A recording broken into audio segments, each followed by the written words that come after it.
case you can't tell, love video games. Video games are great. And 2022, we've had quite many video games come out. So I thought I'd take a look at all the video games that I've played attention to this year, and then we'll go with my top 3. We'll do top 3. We're not doing top 5. We're doing top 3 this year, making it a lot harder. Now again, there's some video games on here, obviously, that you're gonna be like, how is this game not on there? Well, that's because, like I said, these are just the games I paid attention to this year, and the games I was interested in. So my interests are very different from your interests. So, like, let's get the big one out of the way. Elden Ring ain't on this, because I don't care about Elden Ring. It's not my thing. So, Elden Ring ain't on this. Fortnite, it ain't on this. You know, because it's not my thing. So, there's that. And again, these are the new games, right? So, like, cause, like, stuff like Minecraft is, like, a thing I've done since, like, Minecraft came out. You know? So, this is the new games. All the new games that have come out this year. So, the year in video game didn't really start for me. I didn't get anything that caught my attention until March with Aperture Desk Job. I'm a big fan of Portal, so I was like, oh my god, a new Portal game? Everyone was freaking out, right? Oh my god, new Portal game? It was just a thing to test the Steam Deck, but it was still cool. It was a prequel in a way to Portal. So, it was great. I thought Aperture Desk Job for what it was. It had the humor of Portal, and it was nice to just get something from Portal. Please, God, just make Portal 3. Please. We had, then also in March, WWE 2K22, which upon looking back on it, you know, when it first came out, everyone was like, oh my god, this game is the best 2K game ever. It's all this stuff. But it's like, I look back on it now, I fell out with that game very, very quick. Very quick. Like, it's not a good game. I can safely say that now at the end of 2022. 2K22 is not a good game. It is not a good game. It is better than 2K20, but that is a very low bar. Like, this is not a good game. You had absolutely there was no reason to change the controls.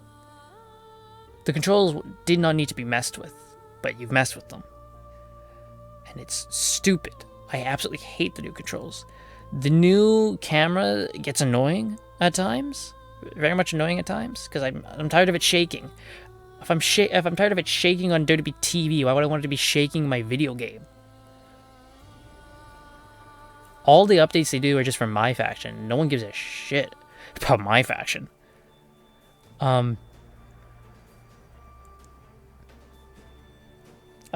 There's positives. They fixed my career. My career is a lot better this year than it was in 2K20.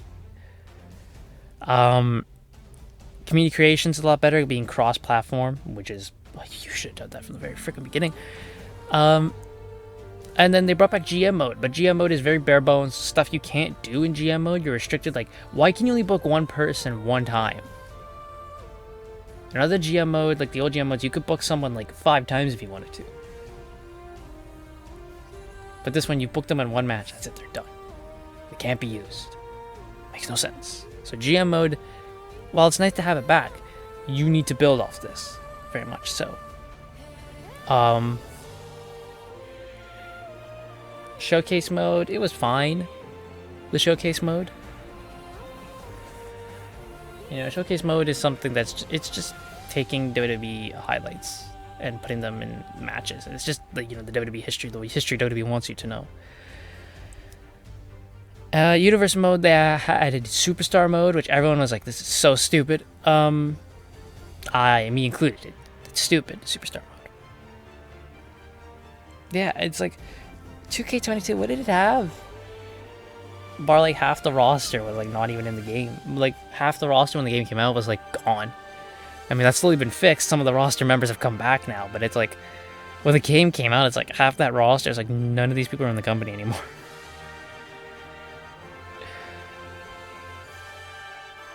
It's like, yeah, 2K22, it's not a good game. It's really not a good game. But thankfully this sour taste was fixed in March with Kirby and the Forgotten Land. Kirby and the Forgotten Land is such a nice game, man. It's so nice in like the way that it's so happy. In the way only a Kirby game can be. I love that about Kirby games. Kirby games is just, it's just so cute. They're just so cute. They're so nice. It's so like uplifting. After you've had a bad day, you're just like, oh, the Kirby and the Forgotten Land. Oh, Kirby. Yeah, Kirby and the Forgotten Land. That is a good game.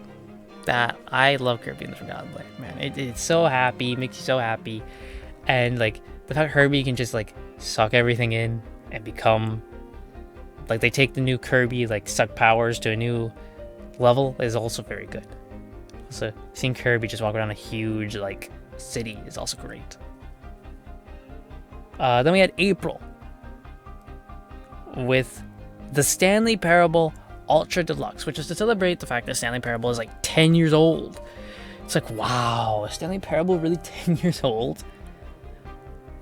Jeez, dude. I love Stanley Parable. It is a great game, and I'm like, oh my god, it's actually that old now.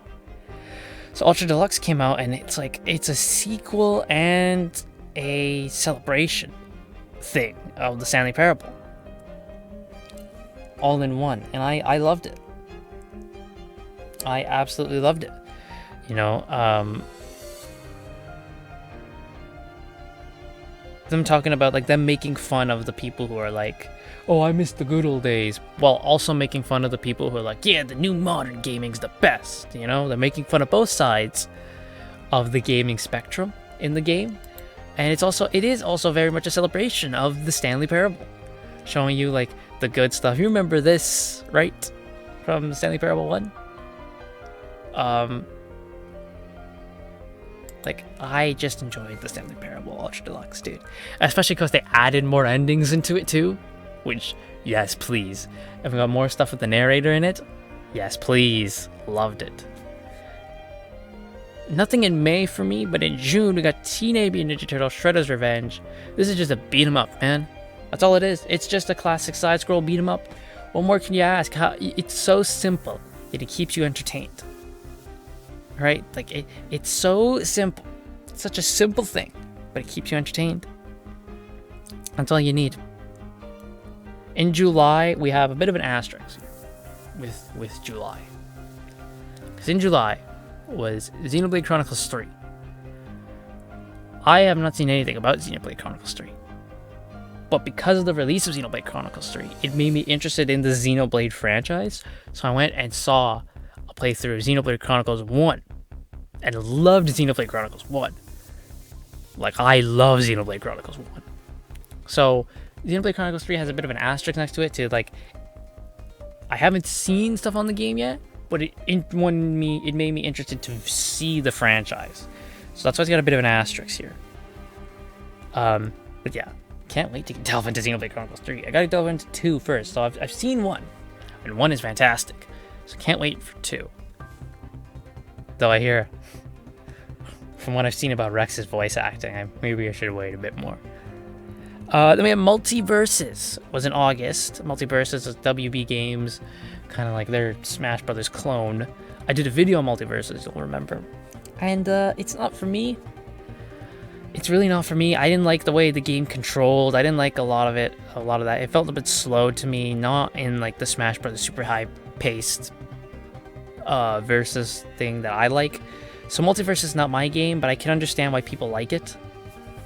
And it is nice to see, you know, all these Warner Brother properties put together. Like, you can have Rick from Rick and Morty fight Batman. Like, that's awesome. Then nothing in September, but in October, we had Gotham Knights.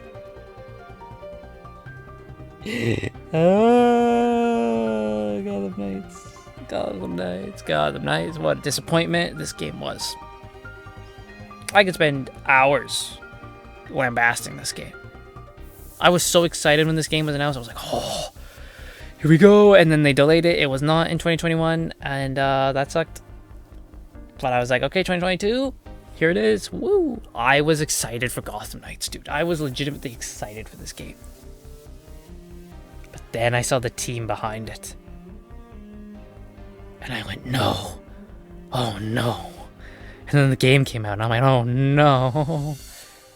Let's start off. So the game started off like an Avengers clone, but then they saw how everyone hated Avengers, and they tried to change it. You can tell they tried to be a bit more Arkham-y with it, so it's like a mix of Avengers and Arkham. Which, that's fine. The story is like... the thing they're known for, man. It's not actually the Court of Owls. They hyped up the Court of Owls. The Court of Owls are your villains, but then when you actually play the game, the Court of Owls are not damn villains. It's another bait and switch. You can immediately tell. The story's so predictable. You can immediately tell. When you see Jacob Kane for the first time, you're like, oh, it's a nice white man. He's probably going to be the villain, isn't he? Lo and behold, he's actually the villain, because of course he is in 2022. I'd be shocked if he wasn't.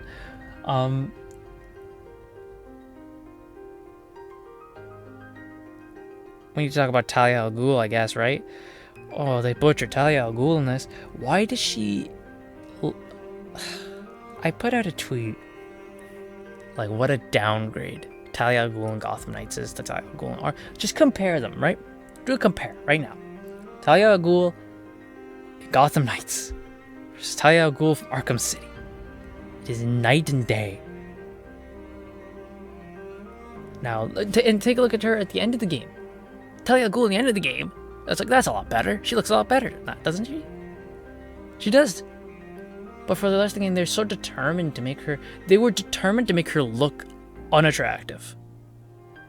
Which I don't know why you would do that. Talia al Ghul is meant to be very attractive. And it's like, you expect me to believe that Batman was tempted by Gotham Knights Talia al Ghul? No way in hell, bro.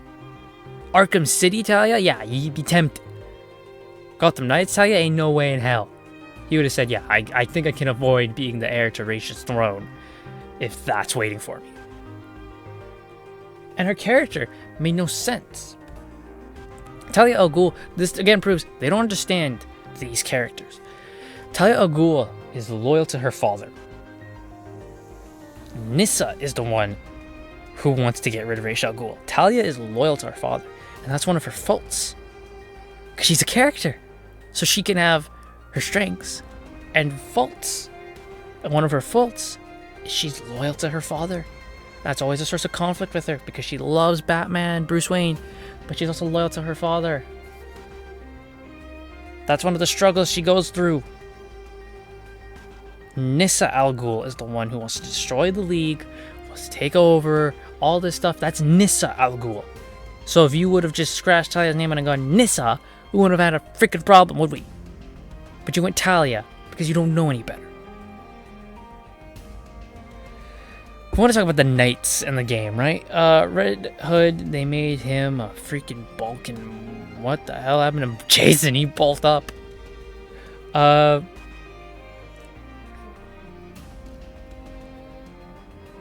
They make Nightwing ass jokes every 5 seconds.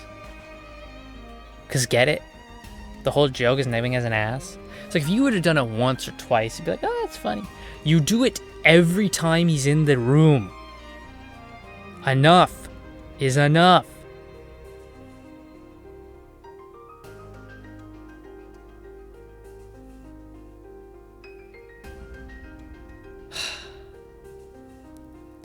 You guys want me to get me started on the Stephanie Brown stuff? Yeah, Stephanie Brown was going to be in this game initially. They had the story plot. There was a side story with Stephanie Brown in it for Tim Drake. Anyone who knows comics knows Tim Drake, Stephanie Brown? Hell yeah. Let's go. Oh no, but we can't have Stephanie Brown in the game. Why? Because who's Tim Drake dating currently? Bernard. Out went Stephanie. I believe there's Bernard dialogue in the game, which I have yet to encounter and I don't want to encounter, because if I do encounter it, I'm going to smash my head against a wall. Tim Drake has been done enough disservice in the comics. I don't need to be a disservice in this damn game. God damn it.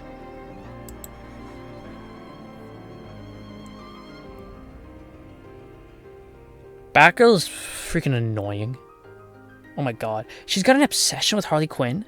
2, by the way. We can get into Harley Quinn as well now. But during the Harley Quinn portion, it's like Batgirl never shuts the hell up about how Harley Quinn had a brilliant mind and the Joker destroyed it. She was such a brilliant psychiatrist. How could they do this? She was so brilliant. Shut the hell up. Go kiss her if you love her that much. I don't want to stand here and listen to you freaking gush about her. Harley Quinn, need I remind you, is a freaking psychopath who murders people. You even say in the game, she helped kill Jason Todd. That's the thing. They try to make Harley Quinn her own villain in this. No. Stop. This obsession with Harley Quinn has been a thing that has just been like the past 5 years. Ever since Suicide Squad, pretty much.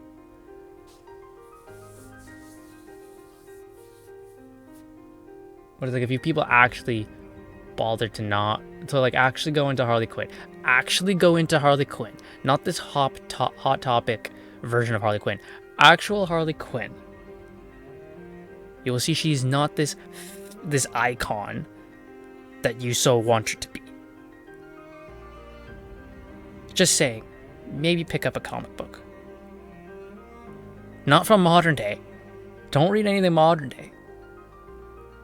I'm talking actually go back into the 2010s and pick up a comic book that has Harley Quinn in it. And then see how you like it. Mr. Freeze has no motivation in this game. Anyone who knows Mr. Freeze knows what's his motivation. Right? What's his motivation? It is his wife.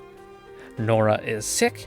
He is cryogenically froze her so he can fix her. So everything he does, every bank he robs, every high-tech facility he destroys, every fight with Batman is for the purpose of, I want to cure my wife. Because I am condemning myself. I am damning myself. I know I will spend the rest of my days in a cell. But if I can have my wife live, and she can be free, it's all worth it. In this one, he's just generic, a storm will come over Gotham and you cannot stop me. What's your motivation? What's the reasoning? Where's Nora? I need to know this.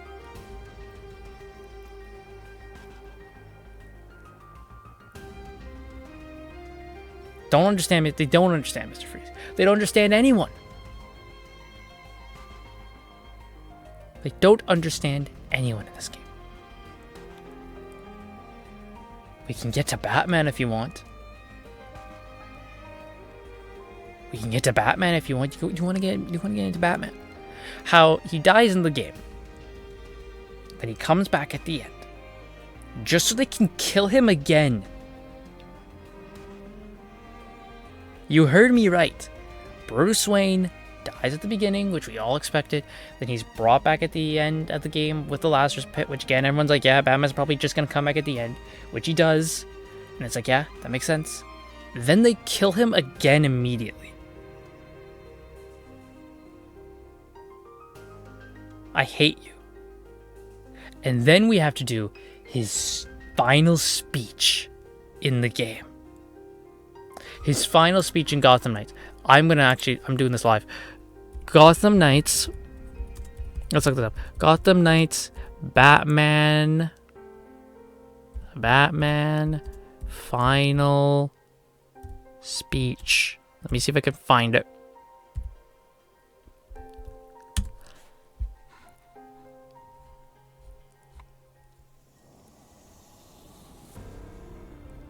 Let me see. Gotham Knights final speech. We're gonna see if we could find the transcript.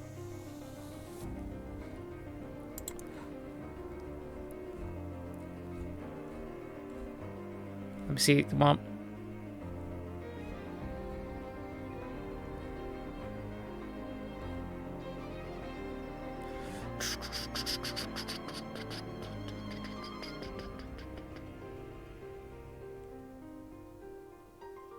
Yeah, here we go. Here we go. Here we go. Here we go.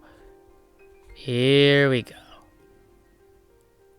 It even says here, Okay, so this is just an article, but it says Batman tells the Court of Owls, as he's about to sacrifice himself, that he always knew Gotham's greedy elite would be more dangerous than the common criminal or supervillain.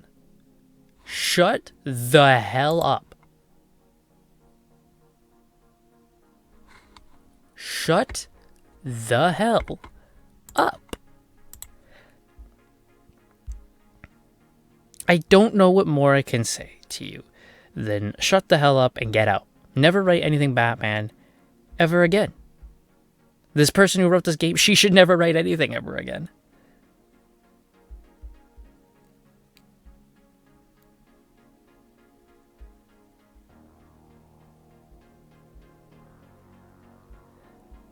She needs to go away. Because she is the embodiment of everything wrong with just the comic book industry today. So anytime you're like, oh, why is comic books failing? It's because of people like her.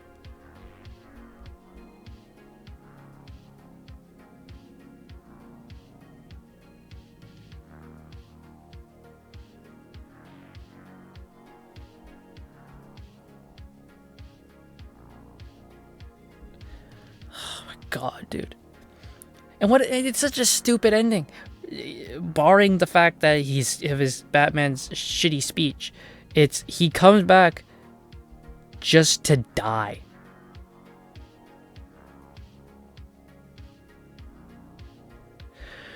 Oh, by the way, here we go. I found the speech.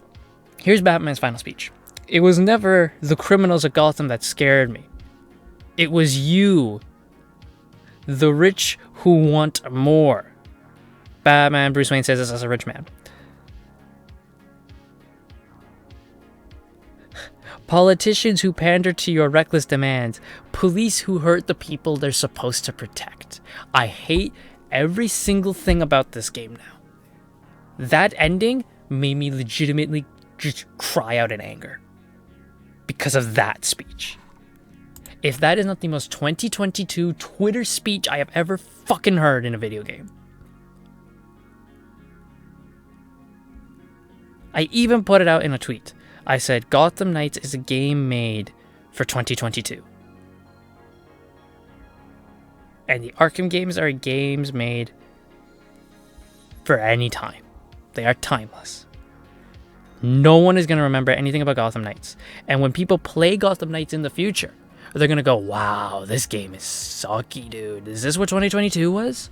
Sadly, I'm afraid, yes, this was what 2022 was. Moving on from Gotham Knights because I'm getting mad. Let's go into some nice stuff. In November, we had Shadow over Loathing, the sequel to West of Loathing. I saw West of Loathing from Markiplier, and when Shadow over Loathing came out, I'm like, oh my god, Mark, let's play it. And he has been playing it, and I'm loving it because it's very similar to West of Loathing. Same humor, same animation. It is a true sequel, and I love it. Shadow over Loathing, it's one of those games that it is a very fun game. It's there to entertain you. It's not so much about the story. It's more about just having fun, and sometimes what you need, especially after Gotham Knights. This is what I needed. I'm like, just some fun.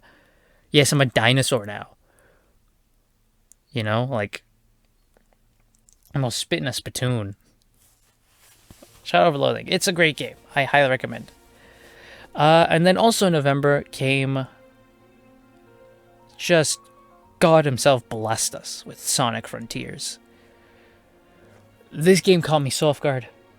I saw like the initial trailer of Sonic Frontiers, and I saw some of the gameplay, and I was kind of half interested. I'm like, all right. And then it came out, and I'm like, this game rules. Sonic Frontiers made me a Sonic fan.